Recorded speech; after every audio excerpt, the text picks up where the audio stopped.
At so ayan, hi guys! Welcome back at channel natin at eto na nga po sa episode 72 para nga dito kay Kalbo. Pero etong episode natin ngayon ay parang magiging recap lang tayo kasi na-cover na natin to actually sa mga nakalipas na chapter. So gagawin lang natin to para makasabay tayo sa storyline so para hindi tayo maligaw. At so ayan, huwag na nga natin patagalin pa, ay simulan kaagad natin to. At kahapon nga ay dito tayo natapos sa pagtatagpo na ni Saitama at saka nga neto ni Rover. So dito kitang kita yung ngiti nito ni Kalbo, ang sese niya, akala mo nakakita siya ng bagong aalagaan. At so na, ang continuation niya is eto naman na. So eto nga, nagkaroon ng idea itong si Saitama at kumuha siya rito ng malaking buto at ayun, binibigay niya dyan kay Rover. So yun, nagalit etong si Rover kasi ginagawa nga siyang aso nito ni Saitama. So ito, yung pagbabago ngayon dito sa official version. Sa nakalipas na version, hindi ganito yung approach nga nito ni Saitama dyan kay Rover. At then pagkatapos nga niyan, ay ito tuloy pa rin ito si Kalbo. Gusto niyang itim ayang si Rover at ito nga, kinakaway-kaway niya nga dyan tong buto para nga ibigay kay Rover. But then maya-maya pa, ay dito nga biglang nagliwanag na o kinain ng liwanag itong si Saitama at pagkatapos niya, zoom. So dito na nga siya inatake nito ni Rover gamit itong kanyang fire blast. So grabe, pinasabog niya si Saitama dyan. But then maya-maya pa, ay ito nga, talon lang dyan itong si Saitama at ito na nga yung medyo nagalit at si Kalbo. Sabi niya nga dyan, aba, kailangan mong disiplinahin. At pagkatapos nga niya, bam! Dito niya na nga sinapok o sinuntok itong si Rover. So grabe, lubog sa may sahig dyan itong si Rover. At pagkatapos nga niya, ay dito na nga nagkaroon ng pagkalakas-lakas na shockwave. So itong shockwave na nga na to, ang layo ang nirating niya. So halos maasira nga dito yung sa may area ng Monster Association at parang naging spiral pa itong shockwave nga na ginawa ni Saitama dyan. But then ito nga, dahil sa pagkalakas-lakas sa shockwave nga mula sa suntok ni Saitama, ay umabot na nga yan dito sa mga ibang S-class heroes natin. So yung sa pagkakaiba naman nito sa nakalipas na version, yung sa part nito ni Zombie Man. So dun sa nakalipas na version, hindi ganito yung pinapakita kay Zombie Man na nakikipaglaban siya kay Homeless Emperor. So now eto na, naging maayos na, nakikipaglaban na nga siya dyan kay Homeless Emperor. At eto nga, maliban pa nga rito sa mga part nga ni Child Emperor, ni Puri-Puri sa hanga ni Flashy Flash, ay umabot rin dito yan kala Tatsumaki, kay King, yan sa grupo ni Fubuki at maging dito kay Pigad at saka nga dito kay Darkshine. So yung sa pagkakaiba naman dito ay ito naman lang sa part naman ni Pigad. So sa nakalipas na version, hindi pa nakikipaglaban itong si Pigad kay Gams. Pero ito nga sa na-cover nga natin ay ito si Pigad nakikipaglaban na siya yan kay Gams. At then ay pagkatapos nga yan, maliban dito sa mga S-class heroes, umabot din yung suntok ni Saitama pati rito sa mga executive kalagyorog-yoro. At hindi lang dito kalagyorog-yoro, pati nga dun sa may surface, sa may itaas ay umabot nga rin yan.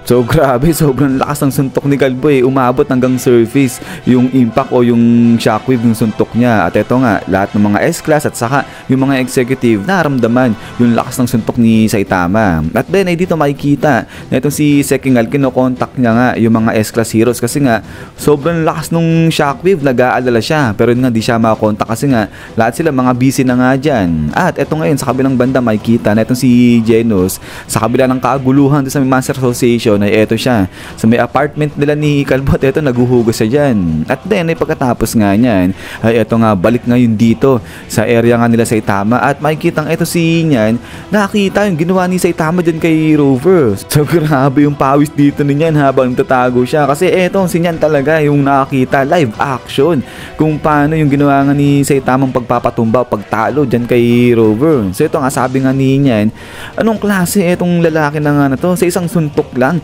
pinabagsak niya, tinalo niya itong si Rover. At eto na nga yung nag-decide si niya na habang di pa nga raw siya nakikita ni Saitama ay eto na yung tamang pagkakataon para tapusin itong si Saitama. So kaya nga yung dali-dali pumuslit siya din sa likuran ni Saitama at pagkatapos nga niya pang sige.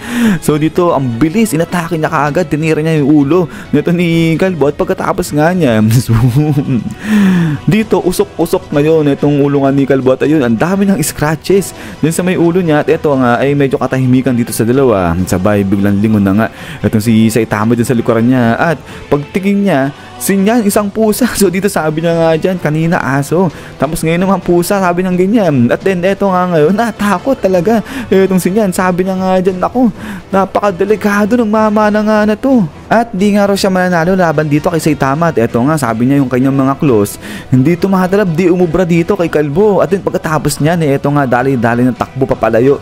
Etong si Nyan dyan kay Saitama, sabi niya nga dyan, sige, bahala na yung ibang halimaw na tumapos sa lalaki na nga na to. Pero ang tanong, sino nga raw ba yung tatalo rito kay Saitama? So yun, question mark dito si Kalbo. Wala lang talaga sa kanya yung ginawang pag-atake ni Nyan. At ayan, pinabayaan niya na lang, hinayaan niyang umalis na si Nyan dyan. At then pagkatapos niyan, dito sa kabilang banda, si Gyoro ay naramdaman niya nga rin na si Rover ay mukhang napatahimik na nga raw. So ano, yung nangyari, sabi nga dito ni Gyoro. At after nga niyan, ay dito na nga natin nakita na itong si Tatsumaki ay hinarap niya nga dyan itong si Gyoro. At ang pagkatapos nga niyan ay yung sa naglaban na itong dalawa, si Gyoro at saka nga itong si Tatsumaki. So yung sa part na to guys, ay hindi na natin i-cover, din na natin ipapalabas ulit itong laban ni Tatsumaki at saka ni Gyoro. Kasi sa official version, walang nangyari, yung pa rin yung laban nga ni Tatsumaki sa ni Gyoro, kaya i-skip na natin yan. At ang mangyayari nito ay pupunta tayo dito direkta na sa laban nga ulit ni Orochi at saka nga ni Saitama. So dito yung sa laban ng dalawa,